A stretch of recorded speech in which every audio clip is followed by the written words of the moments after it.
बिस्मिल्लाहिर्रहमानिर्रहीम। आज हम chapter 9 FSc part 1 physical optics के आज हम चैप्टर 9 की एक्सरसाइज शॉर्ट क्वेश्चंस देखेंगे। तो हमारे पास 9.1 शॉर्ट क्वेश्चन है, अंडर व्हाट कंडीशंस टू और more sources of light behave as a coherent sources.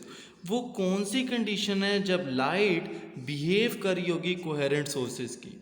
तो हमारे पास दो कंडीशन है, two or more sources of light behave as a coherent source if they have no phase difference, कोई phase difference ना हो, या फिर have a constant phase difference हो between the waves emitted by them। तो हमारे पास या यहाँ तक लिख लेंगे, या अगर एक्स्ट्रा आपने लिखना हो तो हम ये लिख सकते हैं, a common method for producing two coherent light sources is to use single source to illuminate a screen containing two narrow slits. Hence, two or more sources derived from a single source of light behave as a coherent source because they are in phase। हम ये एक चीज़ देखते हैं जो हमने young double slit experiment में देखी थी कि हमने डबल स्लिट एक्सपेरिमेंट किया, यहाँ से रेज आ रही थी, जैसे ही हमारे पास आई तो ये हमारे पास क्या हुई, आके आके बेंड होना शुरू हुई, और जब ये पॉइंट्स आके मिलते हैं तो ये हमारे पास स्क्रीन पे जो पैटर्न आता है ये फेज कोहेरेंट होता है। तो हमें अगर कोहेरेंट सोर्स प्रोड्यूस करना है तो सेम फेज या कोई फेज ना हो, तो जब हमारे पास दो से ज़्यादा सोर्सेज कोहेरेंट हो सकते हैं। उसके बाद हम 9.2 शॉर्ट क्वेश्चन पे चलते हैं। How is the distance between interference fringes affected by the separation between the slits of Young's experiment? Can fringes disappear? क्या फ्रिंजेस डिसअपियर हो सकते हैं, और डिस्टेंस का फ्रिंज स्पेसिंग पे क्या फ़र्क पड़ता है। तो फ्रिंज स्पेसिंग का जो फार्मूला होता है यंग्स डबल स्लिट एक्सपेरिमेंट में हमने देखा है, delta Y is equal to lambda L over D. Lambda यहाँ पे वेवलेंथ है, एल हमारे पास क्या होता है, स्लिट से स्क्रीन तक का डिस्टेंस एल होता है, और D हमारे पास स्लिट्स के दरमियान सेपरेशन होती है। तो कहता है this relation shows that fringe spacing is inversely proportional to the slit separation. Delta Y inversely proportional आ जाएगा D के।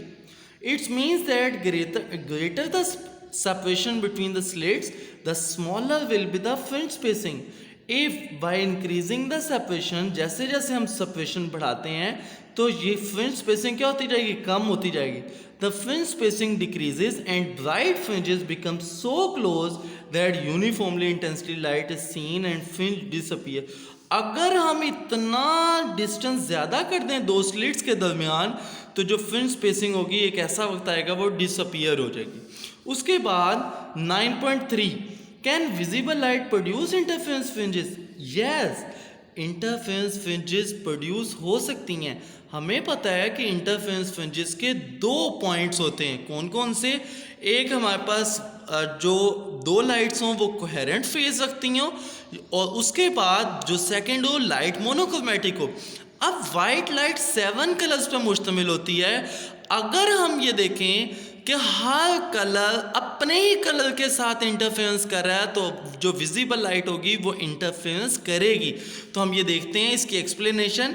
यस, द वाइट लाइट और visible light can produce the interference fringes since white light is the mixture of 7 colours, so each colour will produce interference fringes corresponding to its own wavelength. अपने ही wavelength के साथ वो क्या कर सकते हैं, interference. Hence the fringe pattern will be colored but the fringe will be so close, वो इतने आपस में क्लोज हुई होंगी, इतनी क्लोज हुई होंगी कि वो आपस में मिक्स हो रही होंगी, so that it would be difficult to observe that interference fringes of visible or white light। उसके बाद हम चलते हैं 9.4 पे। इंपॉर्टेंट शॉर्ट क्वेश्चन है, in the Young's experiment one of the slit is covered with blue filter and other with red filter, what would be the pattern of light intensity on the screen। अब देखें, अब यहाँ पे एक red है एक blue है, यहाँ पे इंटरफेरेंस फ्रिंज की कंडीशन फुलफिल नहीं हो रही। क्यों नहीं हो रही, क्योंकि यहाँ पे मोनोक्रोमेटिक नहीं है। मोनोक्रोमेटिक का मतलब होता है सेम वेवलेंथ नहीं है। जब सेम वेवलेंथ ना हो तो हमारे पास इंटरफेरेंस फ्रिंजेस नहीं आएगी। Since red and blue light have different wavelength and will not be phase coherent, Therefore there will be no dark and bright bands on the screen. अब हमें इंटरफेरेंस नहीं मिलेगी. So the interference of light cannot be observed properly. For better interference pattern, the monochromatic light should be used. तो अगर हमने result use करना है तो हमें सिर्फ और सिर्फ मोनोक्रोमेटिक लाइट यूज़ करनी है. इसमें सिर्फ हमें कलर तो नज़र आ रहे होंगे लेकिन इंटरफेरेंस नहीं होगी. उसके बाद 9.5 explain whether the Young's experiment is an experiment for study interference or diffraction effect of light. अब देखिए हमने यंग्स एक्सपेरिमेंट को प्योरली इंटरफेरेंस के लिए किया था, लेकिन जैसे ही उसके शार्प एजेस से लाइट जाती है तो ये बेंड करती है और यही डायफ्रैक्शन की भी डेफिनेशन होती है. इसका मतलब है यंग्स एक्सपेरिमेंट इंटरफेरेंस और डायफ्रैक्शन दोनों के लिए यूज़ कर सकते हैं, लेकिन प्रोमिनेंट हमने किसके लिए किया? इंटरफेरेंस के लिए. प्रोमिनेंट का मतलब होता है वाज़ेह तौर पे. तो वो कहता है Young's double slit experiment is basically use to study interference of light. However, spreading of light around the corners of slits also produce diffraction of light. However, interference on the screen take place only when light coming out of the narrow slits suffer from the diffraction first. हम सिर्फ यहीं तक answer लिख लें तो हमारा answer ठीक होगा. उसके बाद 9.7 है according to smart syllabus. Could you obtain Newton rings with transmitted light? If yes, would the pattern be different from the obtained with reflected light? Yes. अब देखिए हमारे पास पैटर्न चेंज होंगे न्यूटन रिंग्स के. क्यों? क्योंकि जो सेंटर पे dark जो स्पॉट आया था वो ड्यू टू डिस्ट्रक्टिव इंटरफेरेंस आया था. अब अगर हम ट्रांसमिटेड लाइट यूज़ कर लें तो यहाँ पे रिफ्लेक्शन 180 की नहीं होगी, यहाँ पे जीरो फेज शिफ्ट होगा, तो ये जो ब्राइट सेंटर पॉइंट होगा वो ब्राइट हो जाएगा. Yes, Newton rings can be obtained with transmitted light. However, no phase is changed in transmitted light, so bright fringe can be replaced by dark fringes and so on. In case of transmitted light, the central point is bright. तो ये हमारे पास answer आ जाएगा. अच्छा, इसके बाद 9.9 देखते हैं. How would you manage to get more out of spectra using diffraction grating. हम डायफ्रैक्शन ग्रेटिंग से जो लाइंस हैं वो और ज़्यादा किस तरह से प्रोड्यूस कर सकते हैं वो अब हमने देखना है. For diffraction grating the equation is given by d sin theta is equal to n lambda, where d is the grating element. d क्या है? हमारे पास ग्रेटिंग एलिमेंट है. जो इन दोनों के दरमियान डिस्टेंस होता है उसको ग्रेटिंग एलिमेंट d से रिप्रेजेंट करते हैं. Lambda is the wavelength.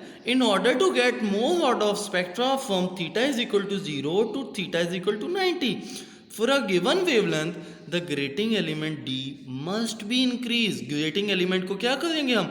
Increase करेंगे. Less number of lines per unit be ruled on diffraction grating. तो हम क्या करेंगे? हम अगर थीटा को इंक्रीज करवाएंगे for given wavelength the grating element D must be increase. D क्या हो जाएगा? इंक्रीज हो जाएगा.